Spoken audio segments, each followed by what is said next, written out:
Students, disease of chilli anthracnose. Causal organism है इसका कॉलिटोट्राइकम कैप्सिकाई। Anthracnose ये बहुत ही विनाशकारी अवस्था का रोग है। हरे फलों की अपेक्षा पके हुए फल अधिक रोगग्राही होते हैं। फलों पर रोग के धब्बे छोटे, गोल, पीले से गुलाबी संकन स्पॉट्स के रूप में बन जाते हैं। धब्बे फलों की लंबाई में बढ़ते जाते हैं, जो कि बाद में अंडाकार आकृति बना लेते हैं। रोग के लक्षणों का प्रसार फलों के लंबे अक्ष की तरफ होता है। अधिक संक्रमण होने पर फल सिकुड़ कर सूख जाते हैं। इस प्रकार संक्रमित फल सफ़ेद से ग्रे कलर के हो जाते हैं और उनकी लॉस देयर प्रेजेंसी मतलब उनका तीखा प्रभाव भी कम हो जाता है। फलों की सतह पर धब्बे हल्के काले बिंदु के रूप में बनते हैं, जिसे एसरगुलाई कहते हैं। इन धब्बों में कंसेंट्रिक रिंग्स बन जाती है और स्ट्रॉ कलर के ये हो जाते हैं। प्रभावित फल कभी कभी पौधे में गिर जाते हैं। फल जो रोग से प्रभावित होते हैं उनके बीज रंगहीन होते हैं और माइसीलियम से ढक जाते हैं।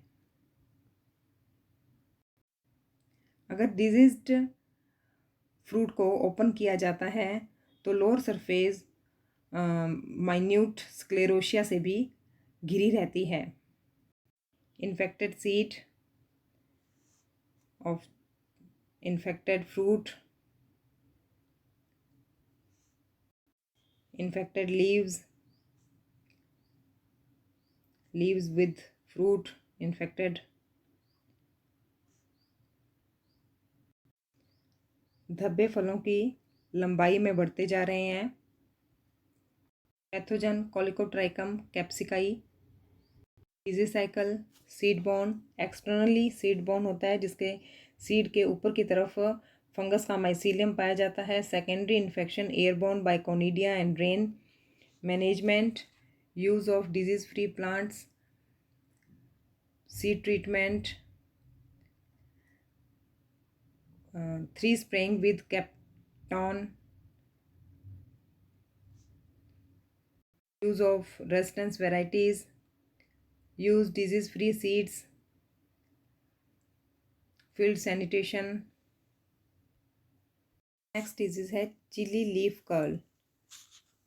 Pathogen chilli leaf curl virus. Chilli leaf curl virus white fly Bemisia tabaci के द्वारा ट्रांसमिटेड होता है। इसके मेन लक्षण फसल की आयु और फसल की प्रजाति आदि कारकों पर निर्भर करता है। पत्तियों की शिराओं का मध्य क्षेत्र कर्लिंग, रोलिंग हो जाता है और शिराओं की मोटाई और स्वेलिंग, पर्वसंधियों की लंबाई, पत्तियों की सघनता और संपूर्ण पौधा बौना रह जाता है। पुरानी पत्तियों का लेदरिंग स्वभाव हो जाता है। रोगी पौधे के लेटरल में बहुत अधिक शाखाएं बन जाती हैं। कलिका का विकास पूर्ण होने से पहले ही फल गिर जाते हैं और विकृत और बांझ पुष्प उत्पन्न होते हैं। प्रभावित पुष्पों में विकृत ही फल बनते हैं और उनकी गुणवत्ता निम्न कोटि की होती है, अच्छी गुणवत्ता के नहीं होते हैं वो जो फल होते हैं। इन्फेक्टेड प्लांट कंट्रोल मेजरमेंट्स में कल्चरल ट्रीटमेंट है, केमिकल ट्रीटमेंट दिया गया है। कल्चरल ट्रीटमेंट में नर्सरी वेज को 40 मैश वाली नायलॉन जाली से ढकने से सफ़ेद मक्खी के संक्रमण से बचा जा सकता है। मिर्च की रोपाई करने से पहले 3 पंक्तियों को बॉर्डर क्रॉपिंग के रूप में मक्का या ज्वार या बाजरा को 15 से 20 दिन पहले बुआई कर देनी चाहिए, जिससे रोग का प्रभाव कम हो जाता है। फील्ड सैनिटेशन है। केमिकल ट्रीटमेंट में प्रॉपर इंसेक्टिसाइड का यूज़ किया जा सकता है। इसके लिए मेटासिस्टॉक्स या मैलाथियोन पानी के साथ स्प्रे किया जाता है। ऑर्गेनिक ट्रीटमेंट, बायोलॉजिकल ट्रीटमेंट है पाउडरी मिल्ड्यू ऑफ पी। इस रोग में पत्तियों की ऊपरी सतह पर सफ़ेद छोटे गोलाकार धब्बे बन जाते हैं। ये धब्बे संख्या तथा आकार में बढ़कर पत्ती के बड़े और अनियमित भाग में फैल जाते हैं, जो कि बाद में तने और फलियों पर भी बन जाते हैं। तने पर तथा फलियों पर बने हुए धब्बे। रोग के धब्बे बड़े होकर पौधे के संपूर्ण वायवीय भाग को एक पाउडरी ग्रोथ से ढक लेते हैं। प्रभावित पत्तियां ब्लू वाइट रंग में बदल जाती हैं। पादप ऊतकों के नीचे ये प्रभावित क्षेत्र बैंगनी रंग में बदल जाता है। प्रभावित फलियों में दाने का रंग भी ग्रे ब्राउन हो जाता है।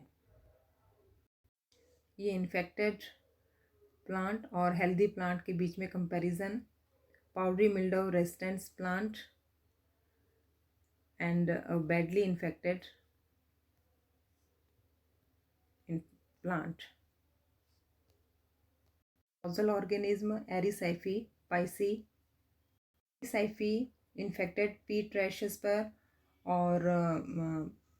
पर ओवरविंटरिंग करता है और स्पोर प्रोड्यूस करता है, जो कि हवा के द्वारा नई क्रॉप पर आ जाते हैं। लेकिन इसका कई बार इन्फेक्शन सीड बॉर्न भी होता है, लेकिन ये इन्फेक्शन सोर्स के रूप में कम इम्पॉर्टेंट है। और यदि डिजीज साइकिल बनाया जाए इसका, तो सीड बॉर्न ही लिखेंगे, क्योंकि सीड बॉर्न इन सीजन में इन्फेक्टेड प्लांट होंगे और सेकेंडरी इन्फेक्शन जो है एयरबॉर्न होगा, जो इन्फेक्टेड प्लांट से हेल्दी प्लांट पर कॉनिडिया के द्वारा स्प्रेड होगा। मैनेजमेंट ऑफ डिजीज़, रोग प्रतिरोधी प्रजातियों की खेती करना, क्रॉप रोटेशन, फील्ड सैनिटेशन और फसल की अगेती बुआई आदि कार्य करने से भी रोग कम हो जाता है। Use of proper fungicides,